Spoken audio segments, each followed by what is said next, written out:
Let's talk Broncos. Bree Maestas, Zach Seegers, Joey Richards is back in the building. Hopefully he will not be escorted off the premises by any means necessary. Guys, firstly, happy to be a trio again. Zach, I know you wanted to update the listeners. We got some new links in the description. Check them out. Yeah, got the standard. Please tell me I'm not muted. Thank God. We got the standard website link down there. And then also today we'll be diving into, the quarterback and offensive line position. If you want like an even deeper dive into that, because I went through every player and, had like 4 different topics I kind of broke down for each player. Go check that out. It's, 3 quarterbacks, all of the offensive tackles are written up. So go, links down in the description. Check it out. Zach, you need to be a little more exciting there. 3 offensive tackles written up. Zach has it all over on the letstalkbroncos.com right now. Yeah, I got my starters. I got the backups. I will say, looking into this, I think Joey and I were really wrong about our 53-man roster projection at tackle. I think we made a horrific mistake. You can check that out if you read the article. Exciting. Exciting stuff. Thanks, Zach Seegers, for cluing everybody in there. Like you already said, it's down in the description below. You can check those out now. But Flying Dragons on Films says Zach still has a solid 45 minutes to mute himself. We're going to put it to the test there, and I love that wager. Zach already clued you into what we're talking about this evening, grading the Denver Broncos quarterbacks and offensive line. Guys, I'm just going to say it. I think the O-line is probably the strongest unit on the Denver Broncos, and it's not even close. Let's jump into, and I'm going to say dealer's choice. Zach, since you've done an extensive deep dive on the subject matter already, let's start off with offensive line and tell me what are some telling stories that are coming out of there, because you got a lot of veteran presence, and I know older players don't necessarily mean the best players, but you got a Quinn Miners, you got a question mark at center, you have a tackle who's not going anywhere. Where are you sitting right now with the offensive line? Let's grade these out. Let's give an overview, and I want you to start off strong with the O-line and that unit as a whole. Yeah, I would agree. I think this is probably the strongest unit on the team, at least off the top of my head. Running backs in the conversation, I would say, but yeah, this is one of the strongest units on the team. I think what jumps out to me here, because you sent me up positive, I'll bounce back negative. Where's the depth? Like, who's going to step up on this offensive line is how I'd frame it. Because last year, the Denver Broncos starting 5, here's a crazy stat for you, played 95 of the Broncos snaps together. Only 5% were they missing one of their starting 5, let alone 2 or 3 or whatever. Like, it normally happens to offensive lines. They were one of the healthiest offensive lines in the league with that rate. I believe it was 6th best. So odds are that comes back to the pack some, which means someone else is going to have to step up. And looking at, the backup tackle options, it's Matt Peart, who was real rough for the Giants last year, and Quinn Bailey, who's been around for a while, but they've never really trusted as their number 3 tackle. They cut him last year because they knew they could get him on the practice squad without him being poached. So I think that's concerning. Who's the other one? Matt Peart, I already said he's terrible. Then on the interior offensive line, I think you've got Luke Wattenberg, and I mean, hopefully the rookie's good, but I think the one depth piece on this Broncos offensive line you feel good about is Luke Wattenberg, and that only applies if he loses the starting job to Forsythe. If he wins that starting job, I don't think there's a depth piece you feel confident about in this offensive line room. So that is a big concern for me. What say you both? So I'm a lot more concerned with the exterior of the offensive line than I am the interior. I think the interior is fine. It's depth. I think there's just too many bodies and interesting pieces for them all to be bad backup offensive linemen. If I'm being honest, even Calvin Throckmorton, I don't think he's been very successful in the past, but do I think he can be a fine backup interior offensive lineman? Yeah, I do. I do. I think that that's a possibility. I think Luke Wattenberg can. I think Alex Forsyth, if Luke Wattenberg beats him out, can. I think the interior or Sam Mustipher even. Like, I think they have some bodies in there that could be okay interior offensive linemen. I am a lot more concerned, and where I agree with you, Zach, is the exterior. I think their starters are okay. Mike McGlinchey is an average offensive lineman in the NFL, and that might shock some people, right? Because he drove everybody insane last season. But, hey, that's just average offensive line play. It really is, that tackle in the NFL. There's just not a lot of good tackles. And then you're getting average there from Mike McGlinchey because where he struggled in the past, he's pretty good against the run. Garrett Bowles, I think, is good. After that, though, Quinn Bailey, like you mentioned, Matt Pert, not very good. They just don't have a lot after that. They don't have a lot. I don't see an offensive lineman or a tackle you can slide in there and feel comfortable even starting a game without completely altering your game plan. That is, at least, right? I think if you do have to play a backup tackle, what you had planned prior probably changes drastically. So, yeah, that's just kind of where I stand on the offensive tackle. I think their starters are fine. Their backups are a little concerning. Overall, a good unit, though, for NFL standards, because I would say that there's more bad offensive line groups in the NFL than there are good. I think that's typically fair. Believe and Nick said Polcheski is coming for that Quinn Bailey role, and then give us a little smiley emoji because he thought he was pretty clever there. Joey, I'd have to agree that interior looks fine. You have a lot of versatility there because you can have rotation between those players. You can plug those guards in at center. It's going to be fine. Might have to do that because of the question marks there for starting center.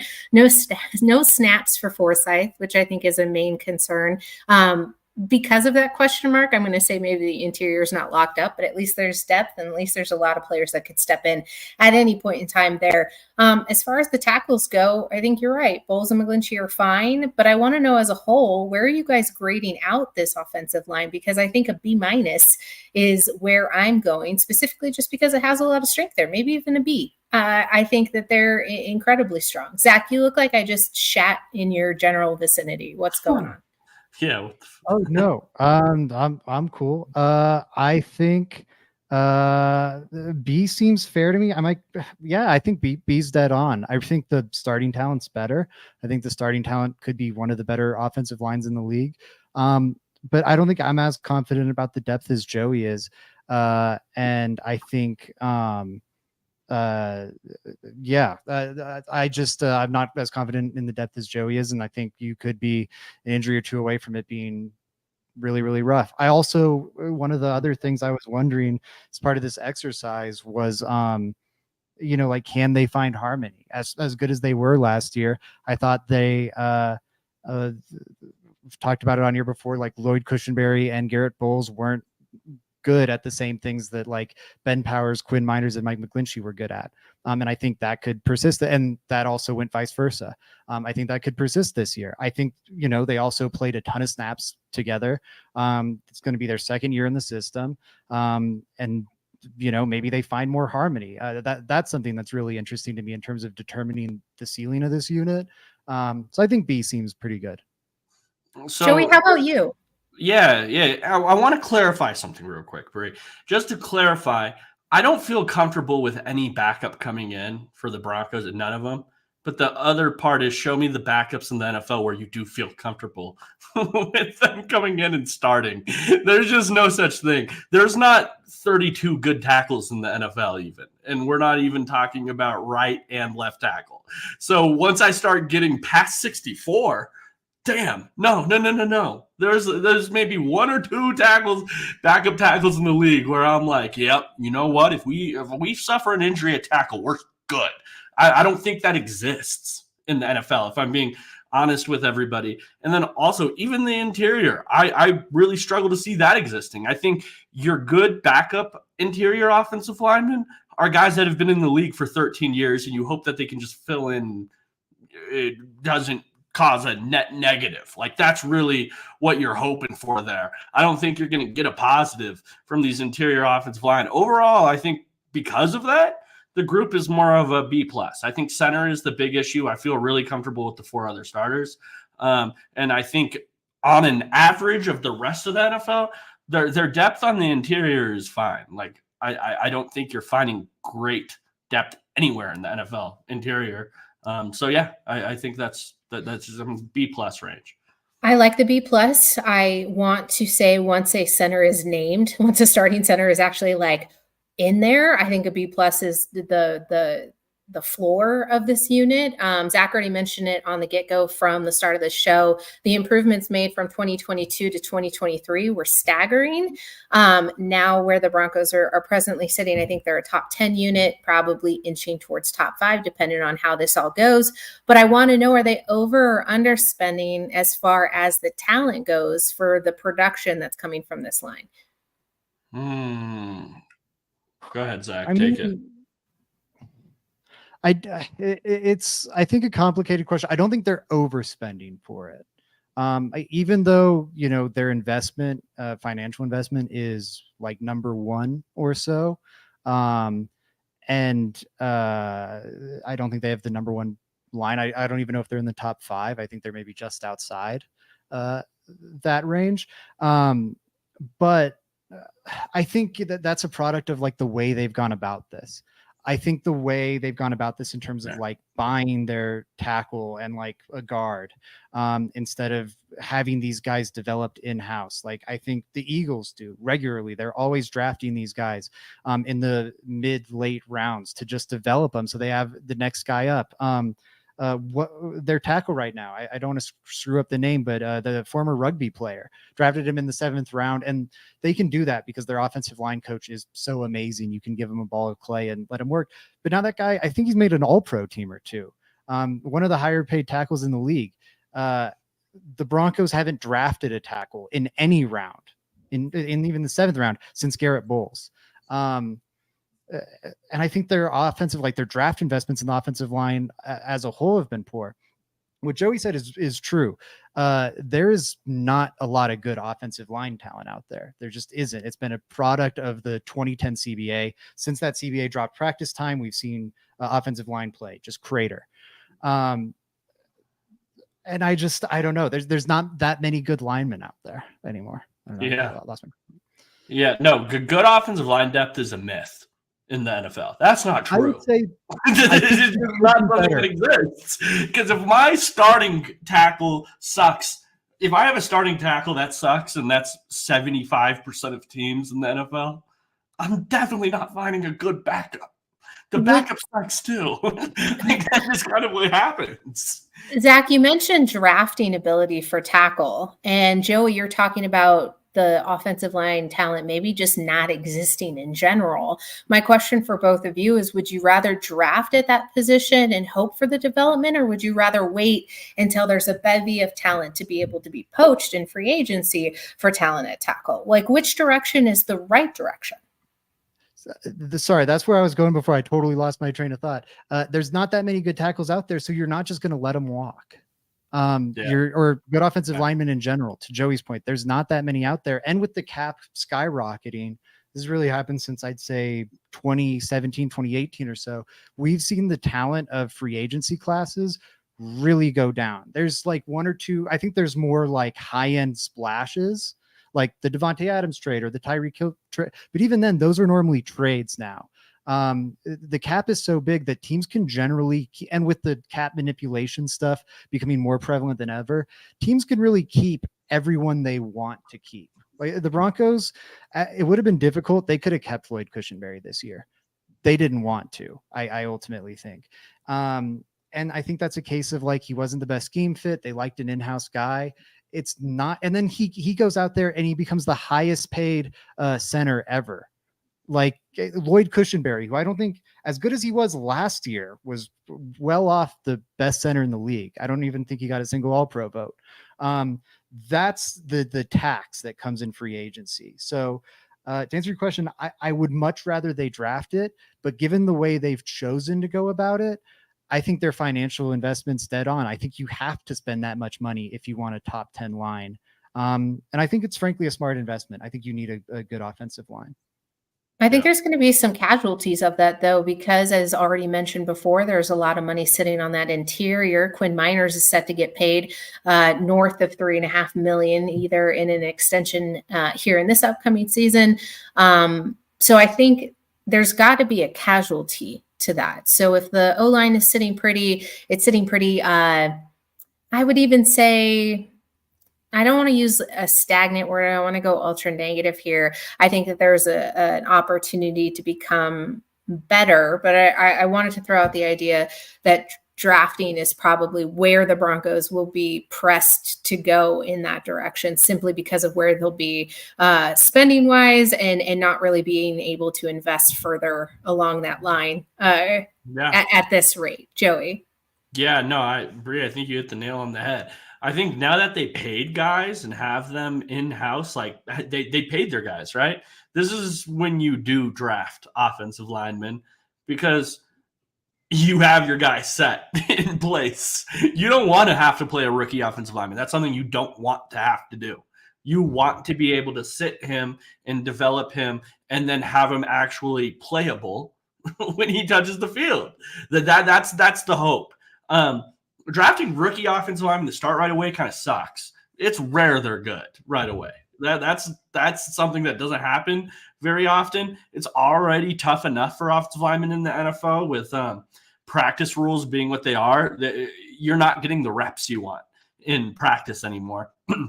It's hard for these backup guys to develop, and that's why you're seeing such a cliff drop from starters to backups in the NFL right now. So if I'm able to at least get a guy in my NFL system and develop him for a year and then play him, hopefully that's better. I think right now is the perfect time to start drafting players, Bree. I think that's perfect what you said. Yeah, they have to start doing that.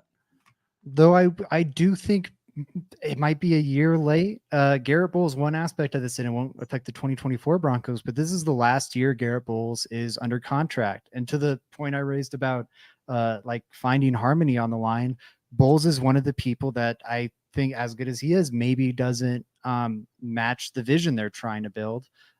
You look at what they did with letting Lloyd Cushenberry walk. Are they going to want to pay Garrett Bowles? Just keep going. Sorry. Garrett Bowles. I wanted to make sure it wasn't something bad. Garrett Bowles. Joey saved me here. Take it. I'm sorry. We lost Bree. Garrett Bowles may not be. He's on the last year of his contract, and he may not be a fit for this next. We know he restructured. He refused to restructure 2 years ago. So this is a guy that I think is gonna be a hard negotiator, to say the least. Like restructuring would have done nothing but benefit him, and he didn't want to do that because he didn't like how it looked. So I don't think he's going to take any hometown discount or anything. And it's going to be tough. Do the Broncos want to invest that much in a premium tackle that maybe doesn't quite fit their long-term vision? I don't know. And they don't have a drafted guy. So they're either going to be in this position where, do you go to the free agency market for someone else who might not be there, given the conversation we just had, or you're drafting a rookie and asking him to start day one, to the other conversation we just had. So that's the one area I think they've maybe backed themselves into a corner. Oh, no, I absolutely agree. I have nothing else to add to the tackle conversation. I think what you said is perfect. Like, that's why I was such a big proponent of the Broncos drafting a tackle this year. But they drafted quarterback, so I can't complain. But yeah, that's why. To everyone that slandered my mock draft, that's the reason. Well, look at you two getting along, agreeing with each other in my absence, and then ultimately coming to the same conclusion and segueing perfectly into the next topic of conversation, Joey, which is the quarterbacks for the Denver Broncos. Bo Nix, Jarrett Stidham, and that other guy, Zach Wilson. There's going to be somewhat of a camp battle there. We still don't know ultimately the direction that's going to happen, but the strength there with whoever winds up being the backup quarterback, and now that teams in the league can keep 3 quarterbacks, maybe there isn't one on the practice squad, but I'm thinking ultimately one of them is going to drop off, and that's going to be the voted off survivor, Zach Wilson. The strength, though, is a little bit harder to grade for the Denver Broncos. We don't know yet what Bo Nix is. We don't know whom he's going to be operating under center from. And there's ultimately a question mark if Sean Payton thinks he's ready to take snaps in the NFL. I say yes. I think you play him. I think there's no question about it. You have to see what you have. But ultimately, grading out this position gives me a very average feeling. We do not know what Bo Nix is, and anything else would be speculation. So I'm going to start off hot with my grade, but I want to go into overview. I simply see it as a C. I see it as an average sort of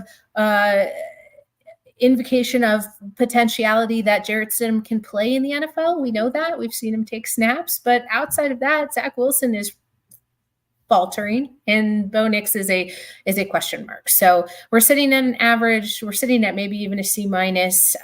Joey, I'm going to throw it over to you first and foremost to speculate away on these three quarterbacks. And what's a pressing take that you have about this room in general before you give us your grade? Okay, so Bree, I think you did that perfect. Now here's the thing: like a rookie quarterback, I don't know, and I think we all project Bo Nix to start this year. It would be very concerning if he didn't start this year to me. So with that being said, I think a C is fair. I do think a C is fair for Bo Nix and them. I think a C is fair for most rookie quarterbacks being at this, being a starting quarterback. Honestly, like what's a C? That's average, right? I think Bo Nix is below average or right in that range as a rookie, and that's fine. I don't think that's that big of an issue. So yeah, I do think that, and then I think Jarrett Stidham's a fine backup quarterback. I'm not even including Zach Wilson in this conversation because I think he's so far out. I think your quarterback room next year is Jarrett Stidham and Bo Nix, and from that, I'm giving it a C. Do they have a clear-cut starter next year? I don't think so. But do they have potential in the future past that? Sure. I think a C is fine for next season. It's hard for me to see a B where Bo Nix is a above average quarterback as a rookie. That would mean very scary things for the NFL if that were the case. I think it's possible. I feel like we've seen these quarterbacks translate quicker, and this is a guy who's played a lot of college snaps, and I think does have at least enough physical tools that he could survive some. I wouldn't bet on it. But yeah, I honestly, I'd throw it at a C minus. Just honestly, I fully agree with what Joey said. I do think the ceiling is there for it to be more, though. And that's kind of like my big question with the room. Obviously, like, what does Bo Nix look like? But even beyond, like, is he good or bad? Like, if he's good, is it good in the sense that he's just like this Teddy Bridgewater or like Brock Purdy, whatever, just kind of like Sean Payton's avatar for this offense. But maybe isn't elevating all that much. Like I think Daniel Jeremiah's comp for him coming out was Tua. And I think we've seen Tua limited in the postseason in certain ways. Does it? I thought it was Jalen Hurts. That's the comp I saw was Jalen Hurts. Okay, I'm thinking maybe it was Brugler that had him as Tua. Someone notable had him as Tua. I can't remember now, but Tua was a comp going around for him. It might have been Tice. Nate Tice might have had it as Tua. I think it was Tice or Brugler. But anyways, at least in like terms of his throwing style, they're much different physically. But I don't know what is he? Is it kind of what we've heard the knocks about Bo Nix as, that he's just going to kind of be this game manager type, or do we see? Because I think there's flashes of him having some special ability, especially like on his Auburn tape. A lot of the time it goes bad more than it goes good. But if it's not like it went bad because he didn't have the ability to do it. It went bad because he didn't have like the mental processing. And now that he's played more, kind of mentally matured in Oregon, maybe he's more ready to, I don't know, play that style of football. But anyway, I think you need an elevator to compete in the AFC West. It doesn't have to be Herbert or Mahomes, but you need someone in those top two tiers of quarterbacking, in my opinion. And I think we'll have an idea of if Nix can get there after year one. Zach, I want to clarify something really quickly on your statement about a Brock Purdy, Teddy Bridgewater-esque play. Is it playing style? Is it just the game management capabilities? What is the derivative of that statement? So I know kind of where to go from there. Yeah, because they're definitely different athletes. I think that's a good question. I mean more just game manager. Like I think Brock Purdy is a good NFL quarterback. I think we've seen enough of him that it's not like he's totally a product of the Shanahan system. I think he's probably I think he's the type of quarterback that would reflect his surroundings. I think Jared Goff kind of falls into that bucket. Where like if you threw Jared Goff on, I'm trying to think of like a really talent poor NFL roster, like the Chargers right now or something without the like I don't know how good that would look with like questionable receiver talent. I guess the line's solid and he needs to be protected, but like Tua or Brock Purdy, like Jared Goff. I think they're guys, Tua and Jared Goff especially, they're guys we've seen play really bad in questionable settings and be really good in better settings, but ultimately kind of get maxed out at a point. I would say that's like the tier 3 quarterback. I think tier 1 are, the Josh Allen, Lamar Jackson, Patrick Mahomes types, Justin Herbert.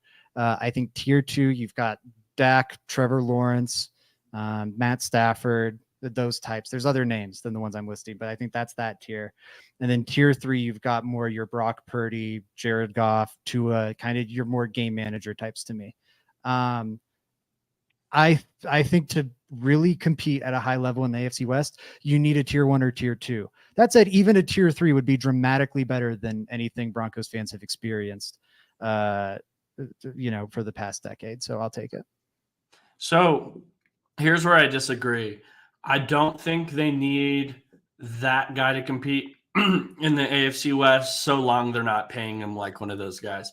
If you're paying one of those guys on a rookie contract and you're able to build a team that's just more competitive than the other teams in your division, you'll have a chance to win. The question will be when it's time for Bo Nix's contract to be up, and if he hasn't elevated to that next level with the Herberts and the Mahomes, that's where that will become a question. If you're paying him like one of those guys and he's not playing like one of those guys, that's what it's scary. But I don't think you necessarily need one so long you're not paying him like one. We have examples. I think the Lions would have, like you said, Jared Goff, they would have competed in this AFC West this year. They were plenty good of a football team. Or the Miami Dolphins, they would have competed in this AFC West this last year with Tua. Like there are examples. It's just so long you have a good enough team to reflect that talent around him, which means that you're not paying him like one because you have to pay these other players. I do think they can. It's just dependent on how you're paying that guy and what that's taking away from the rest of your football team. But to go to like the Brock Purdy of it all, and the 49ers beat the Lions in the NFC Championship game. Brock Purdy gets to the Super Bowl.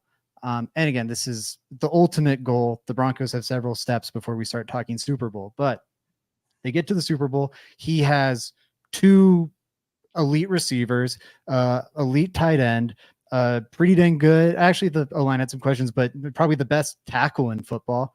The best offensive play caller in football, at least in the conversation, and a dang good defense. And it still wasn't enough to beat this Chiefs team when it really ultimately mattered. And I think like the Dolphins, your Dolphins example, we can say that was just weather. I don't think it was just weather. I think they would have really struggled in that physical playoff environment, with or without it being like an outlier weather game. Also, it's typically going to be cold that time of year, and Tua struggles to hit the boundary shots. Just generally in the postseason, when the game plans get more specific, you can force these more limited quarterbacks into more difficult boxes. I think it's tougher. I think, and it's not that it can't be done. I think it can only be done on a rookie deal though. And I think if you aren't re-signing Bo Nix, it didn't work. Like, I think you can still get good value for the pick. If he's a fine quarterback for 5 years, he's more than like lived up to the first round pick value. But when you make that pick, you're hoping you find a franchise quarterback. And if you're letting him walk in 5 years, he's not that. And if you're suckered into a Tagovailoa deal or a Jared Goff deal, I think that's even worse than letting him walk. So I'll say Josh Allen's the only one of these guys that like after year 1, we didn't have some hint of like, oh, this guy might be something. And like even Trevor Lawrence, as bad as his year 1 was, I remember Nate Tice breaking it down that offseason. Like yeah, it was ugly, but the situation was so terrible. And I saw him do some really special things that I'm very optimistic about his future still. I think we'll get somewhat of a read on that with Nix. And I think it's important we get a positive answer. Sorry, Bri, I know you've been waiting. No, it's okay. I was just going to put the cart in front of the horse because 2 points that you both have made has made it very not concerning, but it's a very stark point of those rookie deals, the contracts that they involve, the extensions that come with, say, a Trevor Lawrence, and the idea of when do you know and when do you have to pivot? Because, Zach, you talked about timelines. The Broncos have a while before they have to worry about potential Super Bowl contention, but also they don't have a whole lot of time to decide whether or not Nix is the guy they're going to roll with or if they're going to pivot off of that so they don't end up paying him north of $280 million for maybe not substantial QB1 play. Because where would you put Trevor Lawrence in general in an elite tier of quarterbacks in the NFL? 12? I'd say 14? He's closer to like 8. I think he's in that tier 2 range. I think if you list him out, I think I was looking at when I was thinking about this argument, I was looking at the Ringers quarterback rankings. Just they're one site that does them. I think there's a few others, but they're the one I typically think of. I think Steven Ruiz is pretty good at evaluating the position. And I think he had him around 9th or so. And I think I think we want to see more out of him. I don't think he's lived up to his pre-draft hype.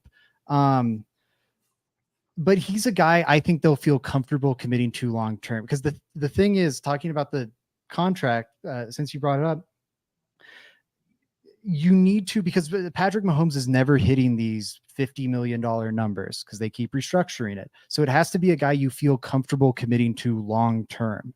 And I don't think the Jared Goffs and the Tuas of the world are going to fall into that bucket. And so I don't think their teams are going to want to restructure them. And then it's the flip of what Joey was laying out. What Joey laid out was true. You can, I think, compete with those teams maybe during the rookie window because you just have such a financial advantage over them. If you have one of these quarterbacks you don't feel confident restructuring, it's flipped to where the Chiefs now have that financial advantage over you, right? Goff's making 53, 55 million a year on average. Mahomes is making like 37 in terms of the cap. He's making more money than that. But so that's a $20 million gap. Bo Nix is making like 4. So that's a 20 million, or I guess it's 30. It's almost the same. It's not survivable. No, sorry, Joey. Okay. I do have to go back in time a little bit to Zach's first point, just because you're good. Not this one, but the one before where it was, you were talking about how, what Purdy couldn't get it done in the Super Bowl and stuff like that against Mahomes. Man, here's the thing. It's any given Sunday, and if I can make a team that can get me to the Super Bowl, you can win the Super Bowl. Because it's any given Sunday. It really doesn't just come down to talent. If I have a way to build a team, if there's multiple teams, because people forget the Lions were just right there in the mix to get to a Super Bowl this last year. If there's a route for me to get that close, there's a route for me to win. Because it's any given Sunday. The luck is involved in these games, and that's forgotten about. It doesn't just come down to, on a random Sunday, one game, who has the best quarterback. Might give you a little bit of an advantage, yes. It might give you a big advantage, yes. But if I have a chance to get to that point, I have a chance of winning.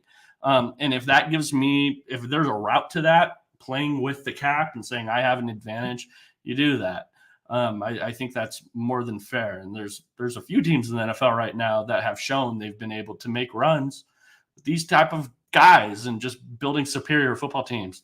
I think having an elite quarterback is definitely the best way to get there, right? I think it's the most sustainable way to get there. You're going to be on a longer run because of that quarterback, right? There's a lot of advantages there. But is it the only way? No, it's not. There's multiple ways. You can play with the cap, have a superior team, and get to the game. The Niners just showed us. I think, no, it's not the only way, but I think it's the only way you should be building, unless you want to buck the NFL trends as we know it entirely and try to go to a recyclable quarterback model. Which I think I'd more talk about Kyle Shanahan in that regard yet before we get to Sean Payton. I think I'd want to see a stronger sample size before I'm like, hey man, just keep churning them, let them walk. It doesn't matter. because I think that's the other option. I agree. There are ways to do it. It just is dramatically harder, and I don't think you should be looking to build that way. I think if you wind up on that path, I agree. I agree. I totally agree. All I'm making the point of my whole point from the beginning was that if Bo Nix gets them on a run, I think that was a success. I do, and it is like as long as they don't pay him up to an elite quarterback contract, if he's not elite, that it was fine. That's my only point. There's ways to make it work. That's all. Anyways, we'll just move on real quick. I wanted to ask a question of, let's say Bo Nix is the starter, and it looks like it's going to work for the long term for the next 4, 5, 6 years. Everything is steady. You still need I would say a more talented backup quarterback in general to have a long run of success. It's almost as if the Broncos are 2 steps behind because they don't have a backup quarterback either. And I think in this day and age in the NFL, you're looking for a more substantial contributor there in that role. Is that where they should be setting their sights once Nix proves that he can handle the NFL speed and be a starting quarterback in the NFL? I mean, it's something to definitely think about. I think you could definitely look at upgrading just the whole of the position. I think that's very fair. But I think there's places they'd go first. Because the cupboard's bare. Like, I agree that you probably need better quarterback insurance to make such a run. You also need, I think, dramatically better weapons than what we know they have. Maybe Mims ends up being something really special, but I'm not going to count my chickens there. I think, but they need dramatically better weapons. I think, all 3 levels of the defense need to show signs of improvement, unless the offense is really special, before you feel good there. I just tackle we talked about with Garrett Bowles and wide receiver are the ones I keep thinking about. I think they could be glaring issues down the road. I don't know. Yes, you need a backup quarterback. But they I think need more right now. And that is the plus of Bo Nix's contract. To Joey's point, yes, if he's a fine starter, he's worth the 12th overall pick. I just mean he's not living up to probably your expectations of that pick. It's both. He's well worth it, but hopefully not what you're not expecting this guy to be out the door in 6 years. But what that might be good for is help clean up the horrible radioactive nature of that Russell Wilson contract. We talked about that financial advantage the Broncos are getting. They have a huge financial disadvantage this year. They'll be even with Patrick Mahomes next year. And then you'll get 3 years of a nice financial advantage. But during that time, they can hopefully build up the surroundings around Bo Nix, because Bo Nix doesn't have a Brock Purdy setup right now, or a Tua Tagovailoa type setup right now. But maybe over the next 3-4 years, it can get there. And when the Broncos if the Broncos let him walk out the door, they're very well positioned to install, maybe the special quarterback if Bo Nix doesn't end up being that. So there's paths where even if he isn't the guy, it ends up working well. And I think that'd be one of them. Yeah, Bree, to answer your question, my answer here would just be that it depends on how Bo Nix looks this year. If you think that he is just what we were talking about, a Tua, Brock Purdy, one of these type, Jared Goff type caliber quarterbacks, I think that backup quarterback position is all that much more important. Without question, I do. I think that's easier to replicate, right? So if something bad did happen, your team could stay on track. We saw it with the Patriots, right? Tom Brady was nothing like those guys, but when Tom Brady had to sit, who did they have? They had Jacoby Brissett, who balled out for them in games. Jimmy Garoppolo, who balled out for them in games. Even Brian Hoyer, who had them ball out. Matt Castle. Come on now. The most serviceable of them all. Right. Or The Niners. People forget Brock Purdy was not supposed to be the starter. Like, that was a weird situation that happened for him to end up being that guy down there. I do think it's more important depending on how Bo Nix looks this year. I think it's fair to just say if Bo Nix looks like one of the better quarterbacks in the NFL, I do think it's a lot more fair to be like, screw the backup quarterback position, guys. If he gets hurt, we're screwed. If he's more in that mid-range, I think it's easier to replicate his skill set with a good backup. So that would be my answer. What a relatively positive show, as we chose two pretty strong positional groups to overview today. We'll be doing it all throughout the offseason as we review the rest of the units for the Denver Broncos as we approach time for training camp. It's right around the corner. You have just a little bit of a break until then. Zach already mentioned it to start the show, but in the description below, you'll find the links over to letstalkbroncos.com, where Zach did a tremendous job writing up those highlights there for the offensive line and for the quarterback positions. And I'm sure that he will have more coming out soon. Tuesday's altitude adjustment. Wednesday, we're back as a trio. Thursday, you have the Thursday show. And Friday or Saturday, you'll get a special one-off opportunity to get more Let's Talk Broncos in your life. We don't stop. Neither should you. Go ahead and subscribe, like the stream, leave a comment, make sure it's nice or I will find you. We appreciate you so much for tuning in, and we'll see you later on this week. Thanks, guys. Bye.